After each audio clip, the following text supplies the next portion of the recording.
Good morning, I'm Angelo Castro III. I'm Angela, and we are the Castros. We bring you the news. And the views that make you think. Sometimes we agree. Sometimes we don't. This is News and Views. And here are today's headlines. Cavite Representative Kiko Barzaga has taken down the social media post that led to his 60-day suspension. We'll talk more about this later in the program with 4P's Party List Representative JC Abalos, Chair of the House Committee on Ethics. Senator Bato de la Rosa could face an ethics complaint over his continued absence in the Senate. The Commission on Audit raises concerns over the Office of the Vice President's Cash Assistance Program. The Commission on Human Rights is investigating reports of an anti-LGBTQ policy in Barangay Layog, Pagalungan, Maguindanao del Sur. First in the news, Cavite Representative Kiko Barzaga has deleted a social media post that triggered his 60-day suspension, complying with the House's 24-hour ultimatum.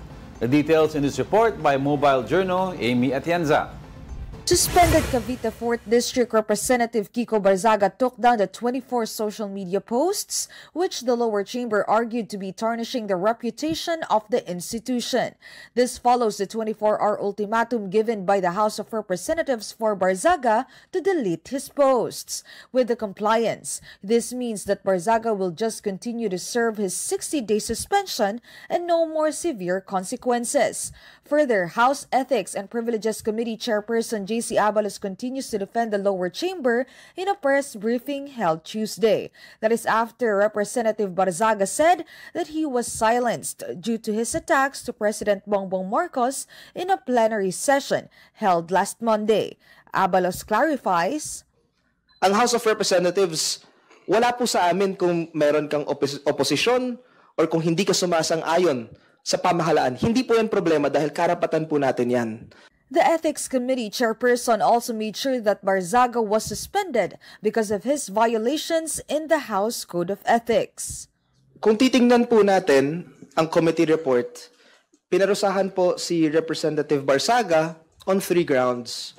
Unang-una, Republic Act 6713, Code of Ethics, of course, ang ating House rules under Rule 20, and finally, conduct on becoming of a member. On the other hand, another tension arose in the lower chamber after Batangas Representative Leandro Leviste attempted to take a selfie with CWS Party List Representative Edwin Garjola, who has been allegedly involved in flood control controversies. In a statement released by Garjola, he insisted that it was all part of a publicity stunt and a rage bait.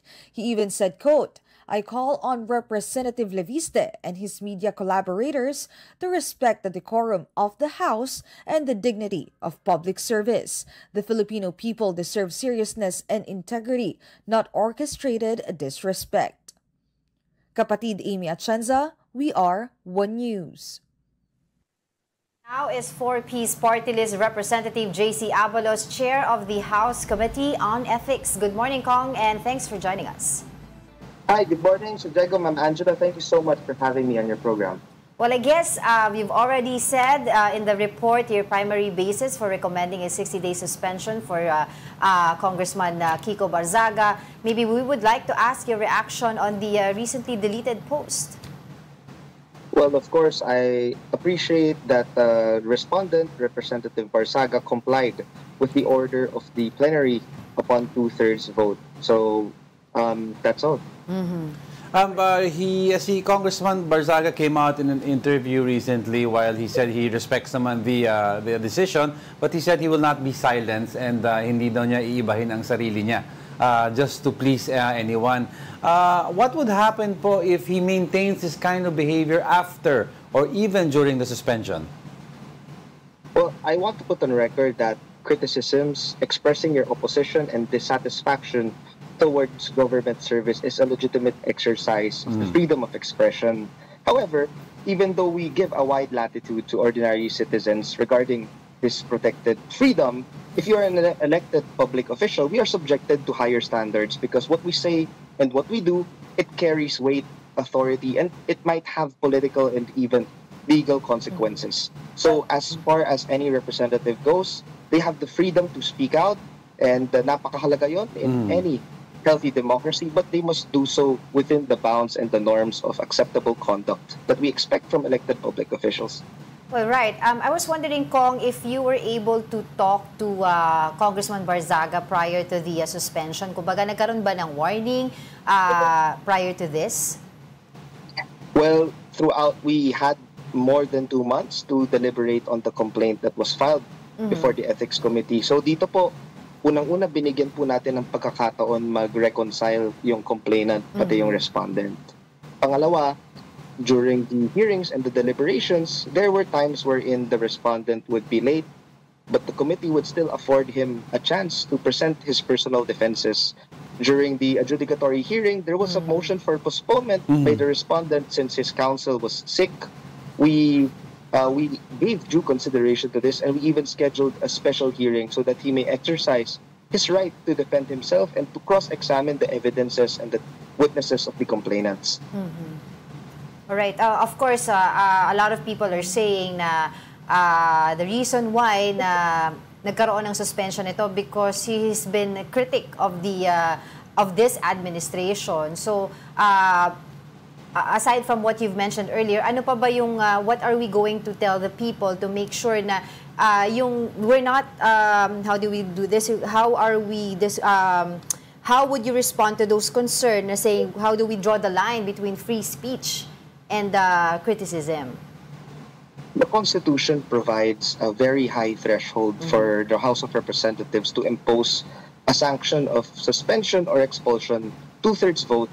This threshold is very high because it is a safeguard to ensure that decisions by the plenary on these matters are never partisan, they are never arbitrary, and that they are never impartial.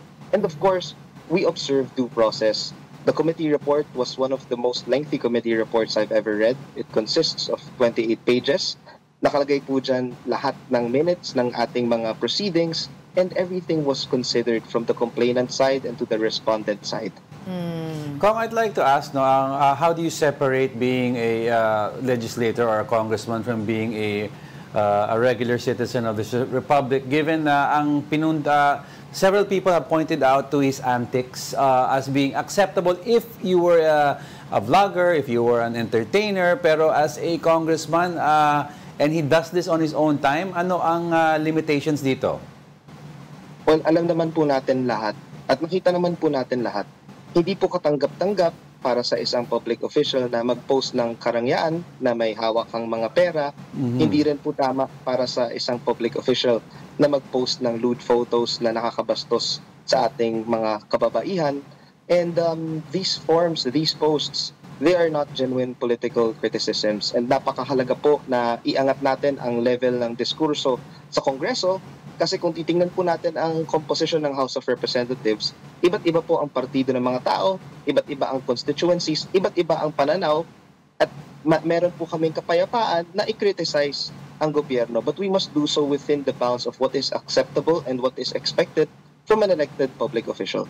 Well, in one of his interviews after the suspension, he said that bakit daw yung ibang mga congressman na may mga kabit, hindi daw nare-reprimand sa Ethics Committee ng Congress. What do you have to say to that? Yung sa akin po, ma'am, the Ethics Committee can only act on complaints filed before it. And there is a good reason why. We have laws like yung Code of Conduct, kaya meron tayong House Rules kung saan pinapanatili natin ang decorum. Dahil kung gagawing depensa po natin na bakit ang mas mga mabibigat na kasalanan, hindi natin pinaparusahan, edi wala na pong paraan para i-hold accountable ang ating public officials, whether it's a big infraction or a small one. We shouldn't distinguish. Ang mali po ay mali. So in other words, if Congressman Barzaga has proof and he wants to file an ethics complaint against yung mga pinupunto niya, he may do so with your committee. Yes, and not just any congressman, even any private citizen can file a complaint before the Committee on Ethics. But I was wondering, based on your rules, even if he is suspended, he can file his own complaints or hindi pa? Well, kasi kung suspended ka po bilang isang representative ng House, suspended rin po ang lahat ng privileges mo bilang isang mambabatas. Well, doon naman po sa usapin ng mga ang tawag doon, contractors. Okay, no? So it's been an open book, sinasabi po ng lahat na dyan sa Congress ay maraming mga congressman ang contractors din.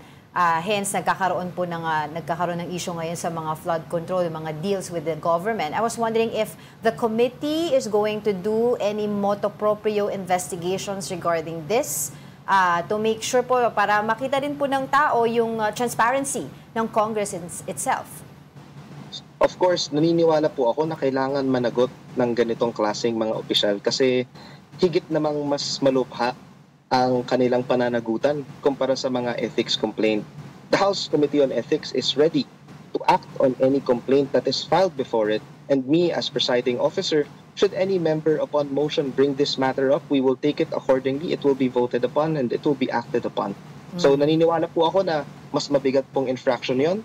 Kung nasa kapangyarihan ko lang po na yun ang pwede nating unahin, yan po ang dapat nating unahin. At naniniwala po ako dito sa Committee on Ethics, kailangan tuloy-tuloy po ang ating trabaho. Yan, tanong din marami, Kong, being part of this committee, are you planning to look into a possible new laws or to reinforce existing laws that will hold this office, yung office nyo po in the highest degree, parang pahigpitin daw yung mga requirements, or any discussion in Congress? Well, you have a lot of issues from corruption to yung kay Kiko Barzaga, and people are asking for a higher degree, a higher standard of congressmen and also senators. Ako po, naniniwala rin po ako sa ganong pananaw at nakakalungkot po tuwing may ganitong klaseng mga kaso, imbes na maglaan po ang Kongreso ng oras sa mga mas mahalagang mga bagay at mga mas mahalagang mga panukala, nakakalungkot po tuwing may lumalabas po na case sa Committee on Ethics. Kasi tuwing nagkakaroon po tayo ng hearing sa ating committee, it takes up time. It also takes up a lot of resources, which could have been spent on more important things, which is the passage of legislation that would redound to the benefit of our people. Meron, wait lang, tungtong lang kung meron ka pang ibang case ba ngayon pending sa committee, sa Ethics Committee? Sa ngayon po, merong isa na dinedeliberate pa lang. But aside from that, wala pa naman pong pending case sa aming docket. Well, while we are at it, because pinag-uusapan po ngayon yung pag-absent ni Senator Bato de la Rosa sa Senado, and people are also asking why sumusweldo pa siya kahit siya ay absent, while a normal Filipino, 'di ba, a laborer would have no salary kapag siya po ay nag-a-absent. Ang sabi po ni Senator Tito Soto, sa Congress, pwede sila mag-file ng complaint. Sa Congress nga, meron daw doon 1 buong taon na nag-absent ay sumusweldo pa rin. So I was wondering if, I know, paulit-ulit niyo po sinasabi na kailangan may mag-file ng complaint, pero ano po ba yung guidelines po ng Ethics Committee, pagdating din po sa mga appearance, pagdalo ng mga congressman pagdating po sa kanilang... No work, no pay. Well, as chairperson of the House Committee on Ethics, I cannot speak on behalf of the Senate dahil may tinatawag po tayong interparliamentary courtesy. Yeah, pero on the side of the House naman po, kung titingnan niyo po ang naging recommendation, pagdating sa mga kaso ng suspension, wala, maski yung allowances and yung salaries ng mambabatas, wala po dahil wala pong discharge of official functions. Kaya naniniwala po ako na tulad ng isang ordinaryong mamamayang Pilipino, kapag wala ka po sa trabaho, dapat mas mataas yung standard natin para sa ating mga public officials.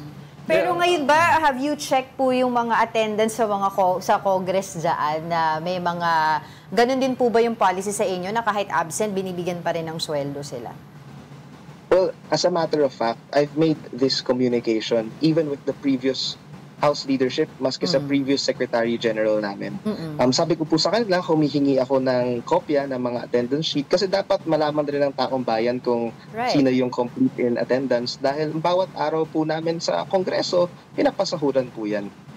Kung ano ba yung, just to orient our viewers also, kasi a lot are asking, ano ba yung proseso to discipline your congressmen? How many strikes do you get before you're removed? How many warnings do you get? How many written warnings do you get? There is actually no hard and fast rule when it comes to this matter. Kasi unang-una magsisimula po yan sa committee level. So sa committee level, dyan po kami tatanggap ng complaint. Dito po namin ipoproseso kung sufficient pa siya in form and substance. Kung kulang, pinapaayos namin sa complainant para makompleto yung facts. Nagkakaroon po tayo ng hearing, nagkakaroon po ng deliberation sa committee, sa report, papagbotohan po namin yan. And subsequently, kapag may natatapos po kaming report, pinapasa po namin yan sa plenary for the vote of the entire House. Pero what would So it's never the decision of one person. Yeah. It's actually a collegial decision. I understand, but what would constitute for your committee to recommend the removal of a congressman? Well, of course, it's always on a case-to-case basis. Nakadepende po siya sa linalaman ng complaint kasi ang isang ethics complaint, yung exercise na to, hindi ito ordinaryong legislative function. Isa po itong quasi-judicial at quasi-political action. Quasi-judicial dahil ang batayan po namin ang ebidensya.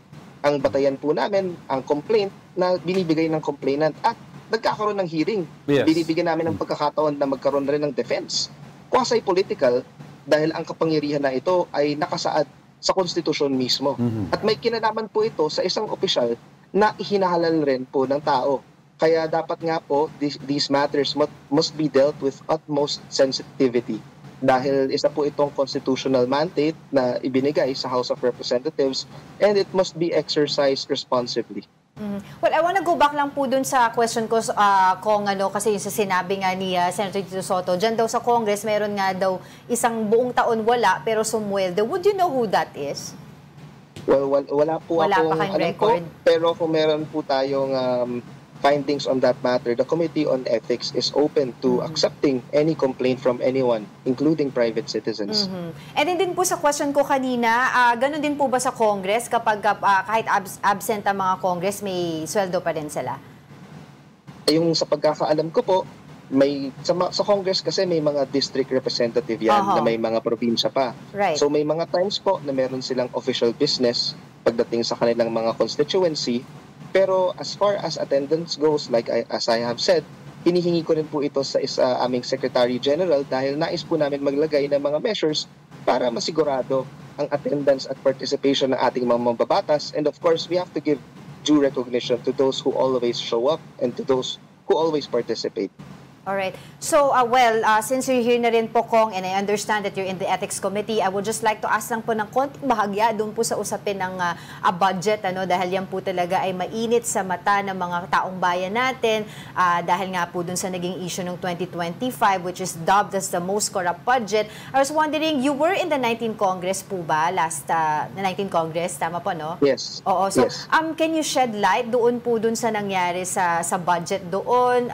Would you know kung sino po talaga yung members ng BICAM at that point and yung small committee na sinasabi nila very powerful? Well, I was never a part of the BICAM pagdating po sa ating budget. Pero ito po ang alam ko. Yes. Usually, kapag pine-prepare yung budget, may tinatawag po tayong National Expenditure Program. Yan ang budget na pine-prepare ng executive branch. After po niyan, isasalang po siya sa lower house, sa House of Representatives, for deliberations. And eventually, magkakaroon po yung House ng kanyang version ng budget. Ngayon, after nyan, magkakaroon rin ng sariling deliberations ang Senado. Right. And of course, magkakaroon sila ng sarili nilang version. And hindi magtutugma at all times ang version ng House at ng Senate. Saan po tayo nagkakaproblema? Dito po sa tinatawag nating Bicameral Conference Committee kasi usually shrouded in secrecy ang prosesong ito. Wala po siyang live stream. Hindi katulad ng mga deliberations na nakikita natin sa Congress at sa Senate, maski papaano, nasusundan po natin yan. Pero pagdating po ng BICAM, mahirap na po malaman kung ano yung dahilan, kung ba't binabawasan ang certain budgets, kung ba't nadadagdagan ng iba. Dahil ako po, bilang representative ng 4-piece party list, 2025, 50 billion yung slash sa 4-piece. Ito yung pinakamalaking budget slash sa history ng programa. Ilan billion? 50 billion. Malaki, oo. 50 billion. Past year, 13.5 billion. Nagkaroon rin ng 8 billion. So for the past several years, ang dami pong budget cuts na nagaganap. And ako po mismo, rinaise ko po ang mga katanungan na ito mula nung 19th Congress. At nararapat lamang po na malaman natin kung saan napupunta ang budget pagdating sa ganitong level. Dahil sa National Expenditure Program, lahat naman tayo may kopya niyan. Yung deliberation sa House, na live stream, nasusundan, ganun rin po sa Senate. And napakahalaga po yung BICAM kasi yan yung almost final stage bago pirmahan po ng ating Pangulo. And that is when transparency matters the most. Well, pero ngayon pong taon, sa 2026 proposed budget po sa inyo dyan sa Congress, may significance din po ba yung pagbawas sa 4Ps o medyo nadagdagan naman po?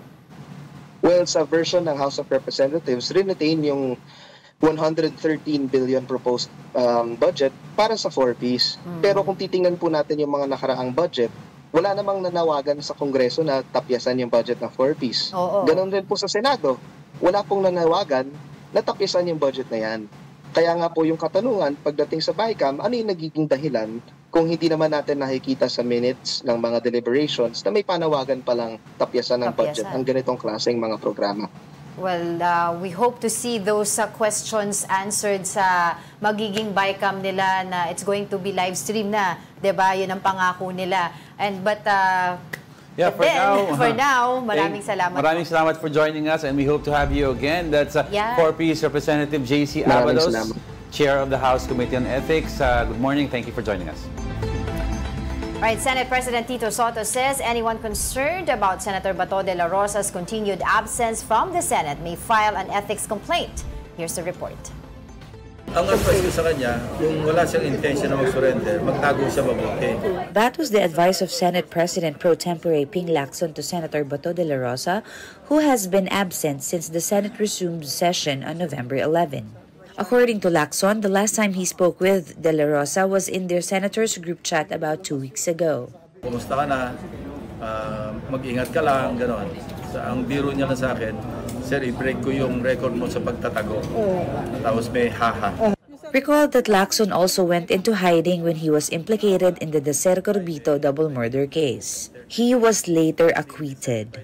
Meanwhile, Senate President Tito Soto confirmed that De La Rosa continues to receive his salary despite being absent for weeks. Does that mean kahit 2 to 3 weeks ng absence si Sen Bato, sumisweldo po siya? Sa Congress nga, merong 1 buong taon hindi mapasok eh. Opo. Wala naman silang ginagawa, wala rin umaangal eh. Diba? Opo. O ito, 2 to 3 weeks pa lang. Pero may sweldo yan, SP? Diretso? Siyempre. Okay. So, Allotted na yun eh. Soto added that the office and staff of Senator Bato continue to function even in his absence. yung opisina niya nagpa-function naman? Oo, nagpa-function naman. Mga empleyado niya lahat. Nag-aaral din ng mga bills and all that. Tuloy-tuloy ang function kahit wala yung senador, SP? Oo. Napakaraming congressman na ginagawa yan dati, ba't di nyo gini-question? Sir, wala pong Bakit ngayon ang Senate na napapag-initan sa 2-3 linggo di pumasok? Recently, Senator Win Gatchalian said the Senate might need to revisit its rules regarding prolonged absences. For now, there are no clear guidelines on the matter. Still, anyone may file a complaint with the Senate Ethics Committee. Siguro kung mayroong mga kababayan tayo na gustong tanungin itong ganyan, at saka let's say gustong panagutin ng isang legislator, mag-file sila ng ethics complaint. Yung pinakamagandang remedyo para matalakay natin yun. For Senator Alan Peter Cayetano, however, the government must ensure that Senator Bato's rights and freedoms remain protected. When your life or liberty is threatened, you really think of options. So yun yung option niya. So rather than pag-initan siya na parang bakit ka wala dito, ang question, bakit walang assurance na poprotektahan ang karapatan? NBI agents have raided 2 condominiums units in BGC owned by fugitive former Congressman Zaldico. The inspections were conducted by the NBI's Organized and Transnational Crime Division with assistance from the Philippine Competition Commission. Investigators say they were searching for records linked to alleged budget insertions, collusion, and kickbacks. Only cause lawyers were present during the operation. Meanwhile, Palace Press Officer Undersecretary Clear Castro acknowledged that the proposal to offer a cash reward for cause capture is a good suggestion. She added, however, that the administration has not yet discussed implementing such a plan. Sa ngayon po, wala pong napag-uusapan sa ganyan. Pero since nadinig po sa inyo, maaari po siguro i-considera. Pero as of now, wala pa po napag-uusapan tungkol dyan. We'll be back with more stories after the break. Keep it here on One News.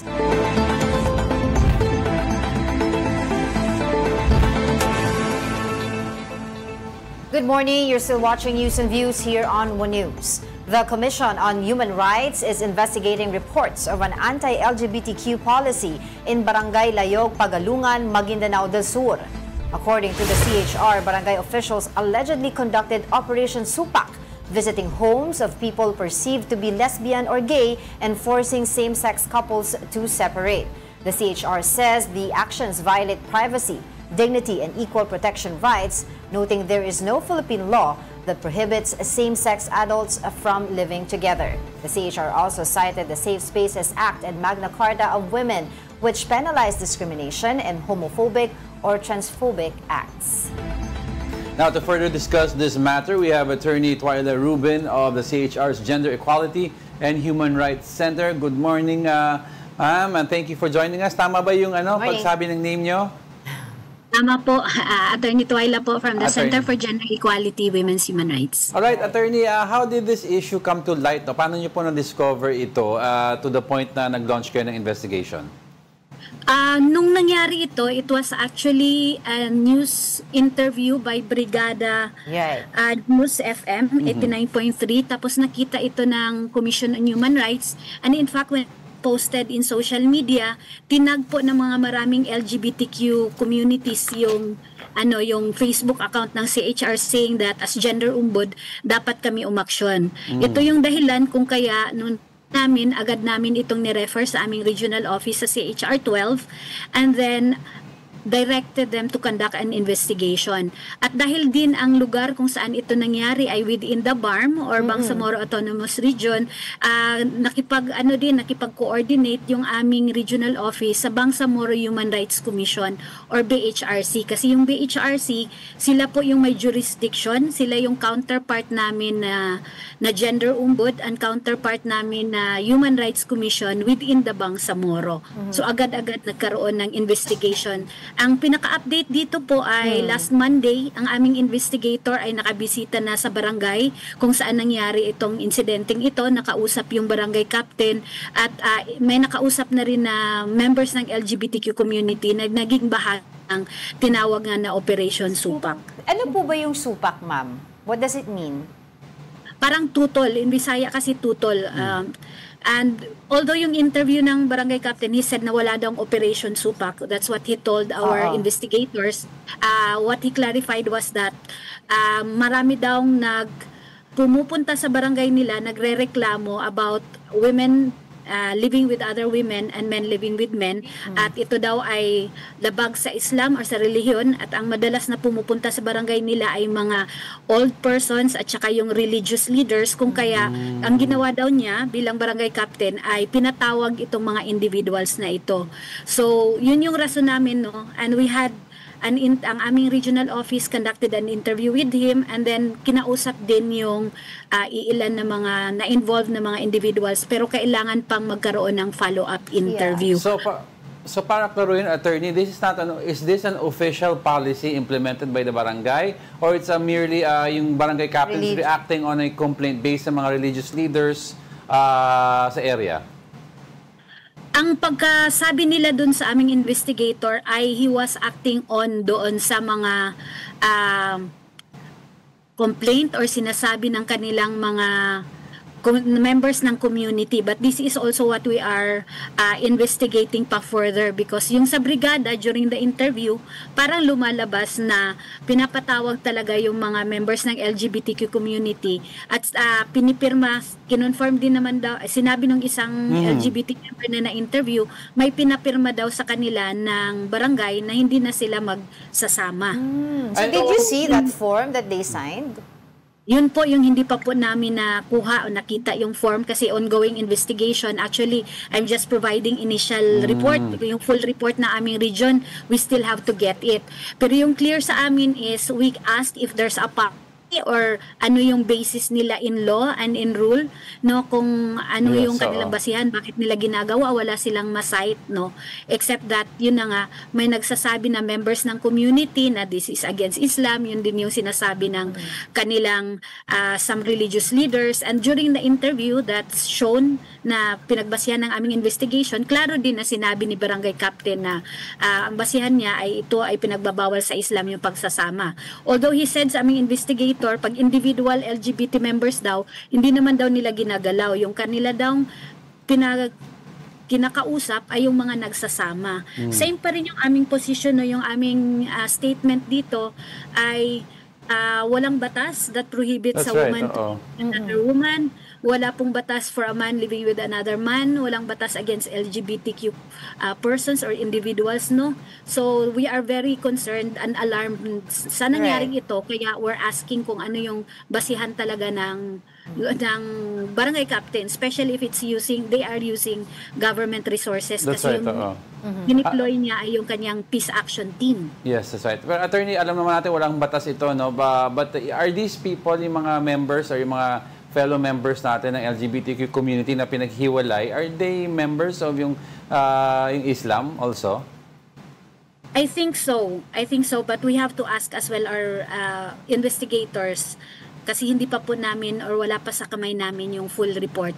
But dun sa aming advisory, what we are also asking is, we called on the Presidential Committee on LGBTQ Affairs led by Ellen Pacion kasi we already had initial conversation with them. We asked them to continue looking at this issue, and we also asked them na sana magkaroon ng interagency response so that provide ng support yung mga members who are or LGBTQ members who are affected by these actions of a local government official. Gusto ko lang klaruhin, attorney, no, ay yung with regards to yung things like this that covered under Sharia, or how do you pronounce it? Sharia ba?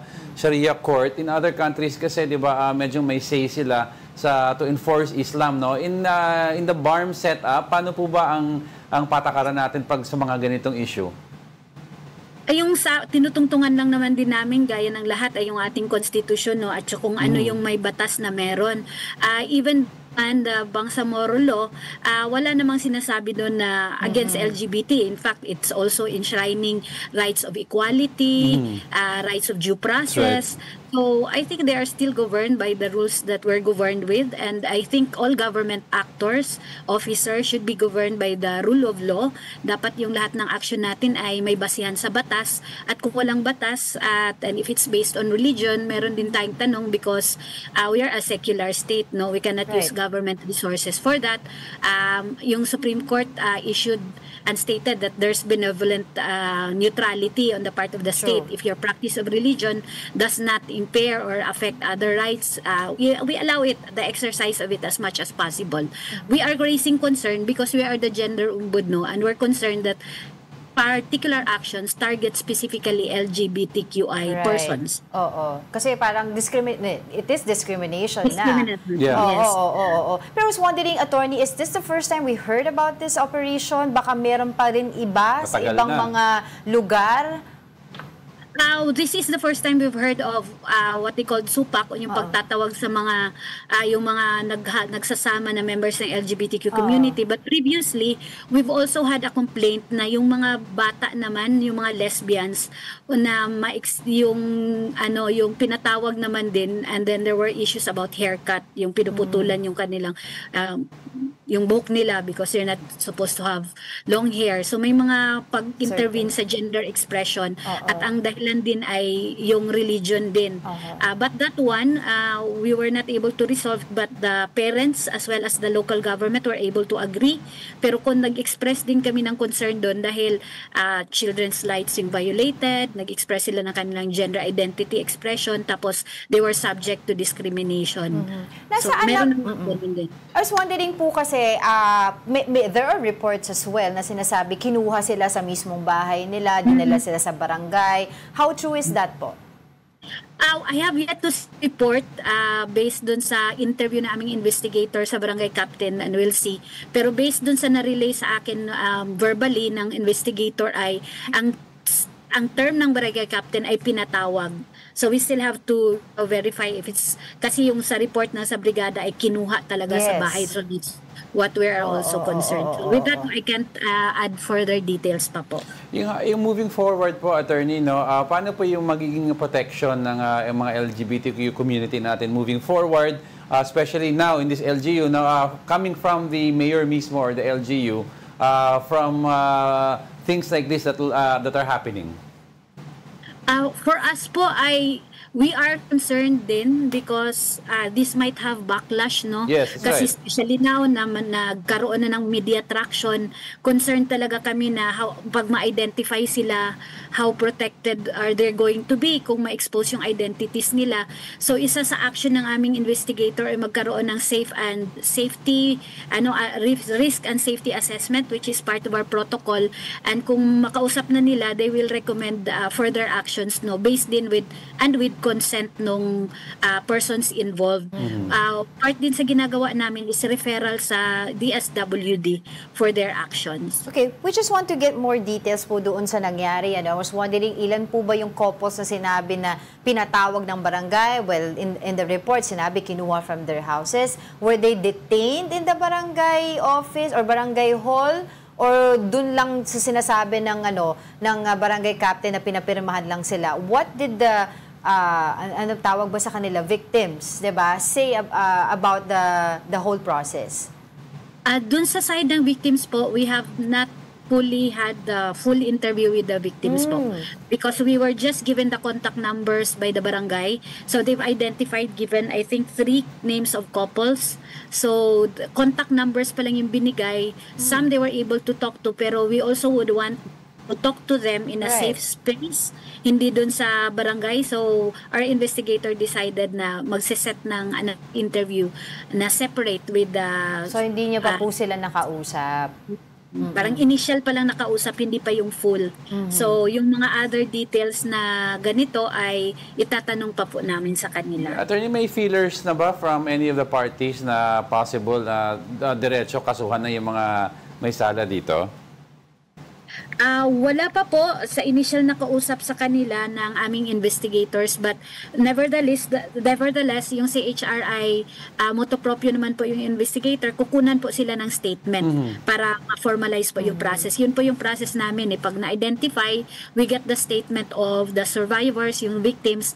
When we have the statement, we will ask the person na alleged respondent, si barangay captain and sino man pangalanan nila, to respond formally. Kasi ito pong pauna ay interview pa lang, hindi pa po yung kanilang formal response once there's the written na statement from the victims. Kung ayaw po magkaso nitong mga yung naapektuhan, no, can the CHR file your own cases?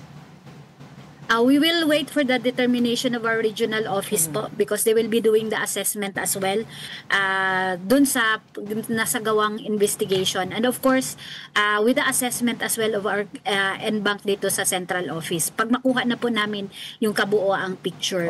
Okay. Attorney, very quick na lang po before we let you go. Of course, we want to know your timeline on this because this happened, I think, last week pa. And we want answers and of course accountability dito sa nangyari na ito. A lot of advocates have already condemned this act, so we want action also from your end. Ano po ang ating timeline? Ang sinabi naman yung investigator, they will talk to the survivors probably next week or yung mga victims next week, and then after that meron pang time na magre-resolve yung magre-respond yung captain. So siguro in terms of masasubmit yung kanilang report, baka mga January pa po ito. Alright, for now, thank you for your time, Attorney Twyla Rubin of the CHR's Gender Equality and Human Rights Centers, for your insights. Thank you po. Now, as the country marks Urban Poor Solidarity Week, national and local leaders highlight a stronger, more unified push to support millions of Filipinos living in urban poor communities. Mobile Journal Ray Vicente has the details.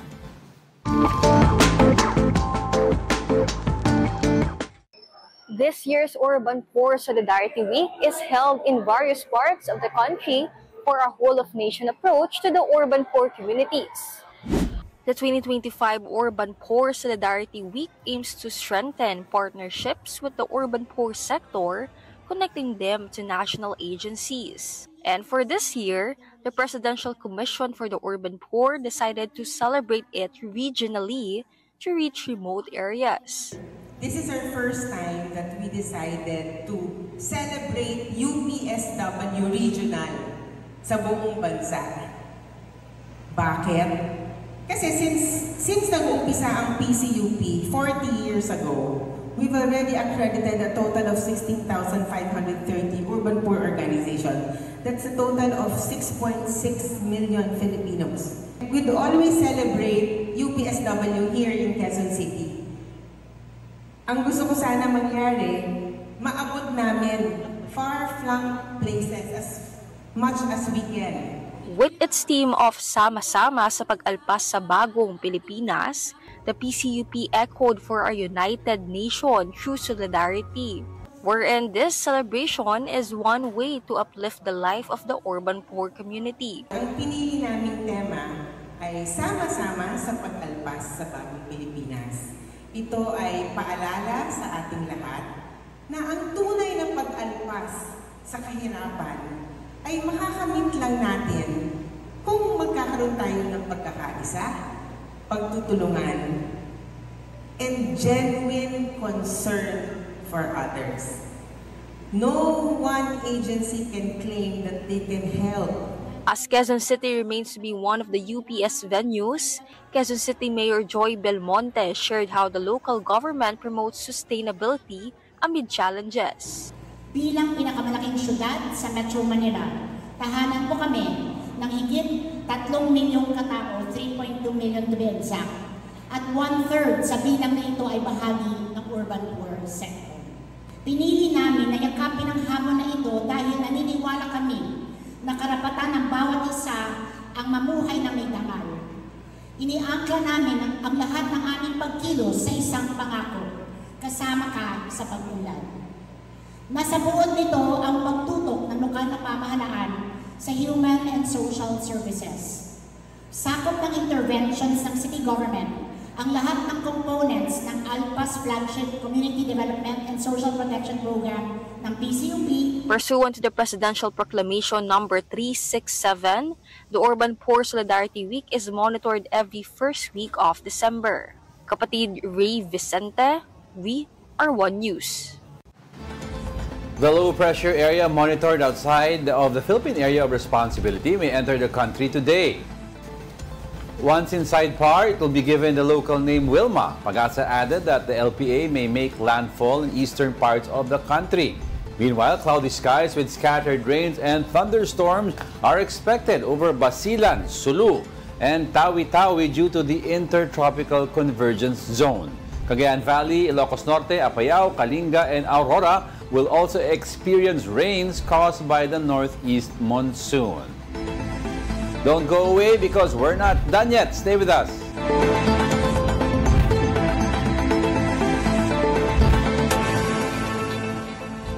Welcome back. You're still watching News and Views here on One News. After the Commission's first live-streamed hearing, several high-profile personalities are now expected to face the Independent Commission for Infrastructure or ICI this week. For the details, we go live to mobile journalist Arles de los Santos. Arles, kamusta dyan? Angela at Diego, ngayong araw nga ay nagpapatuloy yung pagdinig ng ICI patungkol pa rin sa mga maanomalyang flood control projects ng pamahalaan. Pero kanina, nasa 5 minuto lamang ang tinagal ng public live streaming ng ICI. Ayan ay kasama dyan sa resource person ngayong araw, si Pasig Lone District Representative Roman Romulo. So sa public live stream na yun, tumagal lamang ng 5 minuto and then yung panunumpa lamang sa pagsasabi ng katotohanan, and then later on nag-request na nga ng executive session itong si Romulo. Kasama sa mga dahilan na sinight ng kanyang counsel ay ang pangamba sa kaligtasan at buhay ng mambabatas dahil sa mga umano'y sensitibong impormasyon na ibabahagi nito sa ICI ngayong araw, maging ang takot ang pangamba na magamit sa mali ang mga ibibigay na impormasyon nito na maaaring mayurakan daw yung reputasyon ni Romulo, maging ang yung iba pa na yung publiko na maaaring gamitin ito sa iba pang mga bagay. Pero pinayagan niya naman na i-release sa media yung kanyang affidavit, yung mga public records, no, na kanyang dadalhin dito. So inaasahan natin na makukuha natin yan ngayong araw. Pero bukod kay Romulo, haharap din si Bulacan 1st District Bulacan 1st District Representative Danny Domingo na ngayon nandito na sa tanggapan ng ICI at ilang minuto na lamang ay inaasahang magsisimula ang pagharap niya dito sa komisyon. Arles, yung actual statement ni Congressman Roman Romulo na sinabi niya in executive session, will they release this later on pag nagkaroon ng official findings or determination yung ICI? I believe, Diego, yung affidavit, yung papayagan niya na i-publicize at ma-broadcast. So, we're hoping na makuha natin yan ngayong araw, no? Pero so far sa mga humarap na mga mambabatas dito, yung nakuha pa lang natin dyan, yung kay Caloocan Representative Adine Asisio, no? Then the others, hindi pa natin nakukuha. So we're hoping na makuha din natin yung kay Representative Romulo kasi kasama siya doon pa rin sa mahabang listahan ng mga mambabatas na in-implicate nitong mag-asawang Sara at Ferdy Diskaya. Natanong mo na ba sa ICI, Arles, ang patakaran nila regarding granting the executive session? Dahil ang dami na nanggagalit ng mga citizens natin na sinasabi, mag-streaming na kayo, pero sinistream nyo lang mga opening remarks, opening statements, tapos lahat na lang ng statements i-executive session. So nawawala daw yung actual pagiging open to the public para may accountability. Actually, Diego, ayun yung paulit-ulit nating itinatanong sa ICI. No? Ayon naman sa kanila, yung kanilang guidelines daw ay nakaayon talaga sa mga umiiral na batas, no? Maging sa Supreme Court jurisprudence. Kaya naman, kanina nung narinig natin yung dahilan ni Representative Romulo ng kanyang counsel kung bakit nga nais itong mag-livestream, in-expect na natin na i-approve ito o tatanggapin ng komisyon. Kasi kasama talaga yun sa mga nasa guidelines nila na dapat kung merong pangamba sa buhay, kaligtasan at mga sensitive information, maaaring mag-livestream, maging yung pag-disclose kasi ng mga sensitive information, nice din nilang makip ito kung maaari nang sa gayon hindi madiskaril yung isa na sa gawang investigasyon ng komisyon. Well, you saw Congressman Roman Romulo attending ICI there kanina. How was his demeanor going to the office and also after? Because the last time I spoke with him, he got irritated doon sa pagdating sa pagtatanong sa kanya regarding yung kanyang koneksyon or kung kilala ba niya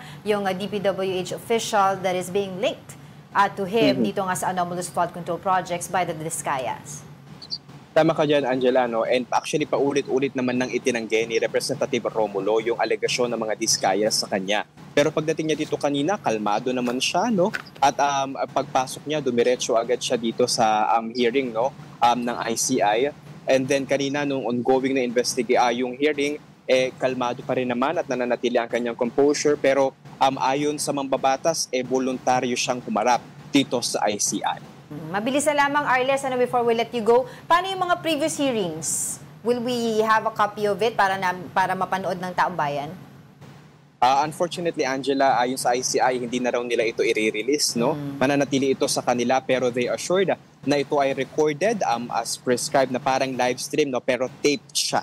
So yung mga pagtatanong, yung mga sinabi, yung mga affidavit, lahat ito ay nakaipon sa kanila. It's just that na hindi na nila ito ilalabas sa publiko. Pero ang ilan sa mga ito, kung hindi tayo nagkakamali, nagamit na sa mga naunang case referral at case recommendation na ipinasa ng komisyon sa Office of the Ombudsman itong mga nakaraang linggo. Alright, thank you, mobile journalist Arles de los Santos, reporting live from the ICI headquarters in Taguig. Sayang, gusto ko sana tanungin kung ano yung response ni Congressman Pulong kung mag-attend. Di ba, in-invite siya? In-invite siya sa ICI, tsaka si Kong Sandro. Well, si Congressman Sandro Marcos has been very open about it. Siya nang volunteer Pero yung kay Kong Pulong, yun ang wala pa. Wala pa. Alright, the Commission on Audit raised concerns over the Office of the Vice President's Magnegosyo Taday program. It found that 138 beneficiaries were approved for financial assistance without assessing project feasibility or viability, violating the program's manual of operations. Moreover, only 11 of 83 sampled beneficiaries were monitored after receiving funds, while the rest were visited either before, after, or not at all.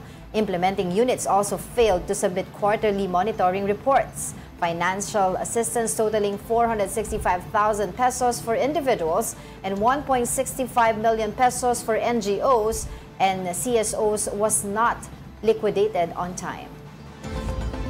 The Department of Migrant Workers and Hong Kong's Department of Labor and Welfare met to discuss compensation for domestic workers affected by the Wang Fuk Court fire in the city-state.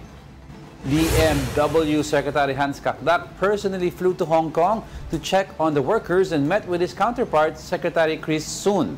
The family of Marian Pascual Esteban, the lone Filipino worker who died in the fire, will receive up to 800,000 Hong Kong dollars, equivalent to nearly 6 million pesos.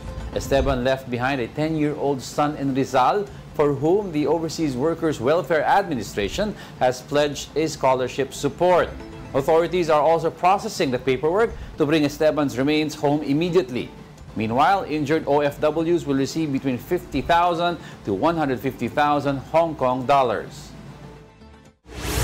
Definitely, the Hong Kong Labor Department helped us with in terms of reaching out to the foreign employment agencies, the Hong Kong employment agencies, in terms of accounting for, at the time, a few days ago, the names of domestic workers whom we needed to mark state or needed to determine their exact status. You can rest assured, as I made clear in my opening remarks, the Labor Department will help them to claim their entitlement under the law. Trade Secretary Cristina Roque leads the opening of the National Exporters Week. She says despite global headwinds, merchandise exports are up this year. Mobile Journal Amy Atienza with the details. The Department of Trade and Industry has officially opened National Exporters Week with the theme Making Waves, Exporters Driving the Nation Forward. From food, clothing, technology, and even leisure items, the event held in Mandaluyong City showcased the diversity of the Philippine export sector. Trade Secretary Cristina Roque was on hand to deliver the keynote. Under the leadership of President Ferdinand R. Marcos Jr., our numbers reflect this trend. From January to October 2025, our merchandise export has reached 70.43 billion, which is a 13.80% increase from last year despite the global challenges. So maganda po ang ating oportunidad, and our president is really pro-export. He keeps on reminding us that kailangan nyo i-push yung mga industries ng Pilipinas. Indeed, hopes were high exports could get a boost from the recently announced U.S. tariff exemptions. This comes after President Donald Trump issued an EO exempting products that cannot be produced in large quantities stateside. For the Philippines, this will include coconut and all cocoa products, fruits like mangoes and pineapples, and even frozen tuna fillets. Secretary Roque says they're still negotiating that more products be exempted. So this is a win for the agricultural industry and for our farmers in the Philippines. But for those that are in the other industries, rest assured, we are still negotiating and we are still fighting for the different industries of the Philippines. But Roque acknowledges that the country also needs to find more trade partners. We need to export to the world. Huwag natin i-limit yung export natin sa isang bansa lang para just in case may mangyari or may aberya, we still have many other countries that we can rely on. Most agro-exporters I spoke to were happy about getting a tariff exemption from the U.S. But on the ground, they say bureaucracy and red tape remain bigger challenges. Many struggle to comply with permitting rules and regulations that are burdensome and constantly changing. Actually, right now, what is the problem we have is